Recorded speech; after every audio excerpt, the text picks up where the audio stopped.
তথ্য সম্প্রচার মন্ত্রী জহিরুদ্দিন স্বপন বলেছেন, আওয়ামী লীগ সরকারের রেখে যাওয়া ভঙ্গুর ও লুটপাটের অর্থনীতিকে পুনরায় স্বাবলম্বী করতে কমপক্ষে আরও 2 বছর সময় প্রয়োজন।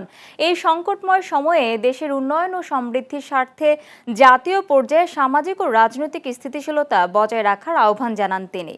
আজ সকালে রাজধানীর উত্তরা কমিউনিটি সেন্টারে মাসব্যাপী ইসলামী প্রতিযোগিতা আলোকিত মাহে রমাদান এর চূড়ান্ত বিজয়ীদের পুরস্কার বিতরণী অনুষ্ঠানে প্রধান অতিথির বক্তব্যে তিনি কথা বলেন। বর্তমান অর্থনীতির নাজুক অবস্থা তুলে ধরে মন্ত্রী জানান, বিগত সরকারের রেখে যাওয়া 30 লক্ষ কোটি টাকার ঋণের বোঝা রয়েছে। প্রতি বছর $5 বিলিয়ন বৈদেশিক ঋণ পরিশোধের চ্যালেঞ্জ মোকাবিলায় তিনি কঠোর পরিশ্রম এবং জাতীয় স্থিতিশীলতার উপর গুরুত্ব আরোপ করেন। ঢাকা 18 আসনের সংসদ সদস্য এস.এম. জাহাঙ্গীর হোসেন এই অনুষ্ঠানের আয়োজন করেন।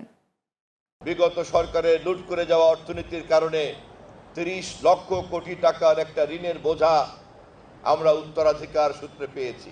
অতীতের সরকারের লুটের কারণে আমাদেরকে এই লুটপাটের অর্থনীতির দায় দায়িত্ব জনগণকে বহন করতে হচ্ছে। কোনোভাবেই আমাদের সংসদের গঠনমূলক তর্ক বিতর্ক এবং সমালোচনা তা যেন রাজপথে কেউ নিয়ে আসতে না পারে। আগামী 2 বছর আমরা যদি একটি শান্তিপূর্ণ সামাজিক পরিবেশ না রাখতে পারি, তাহলে ভাঙ্গা অর্থনীতিকে আমরা কিন্তু পুনরুদ্ধার করতে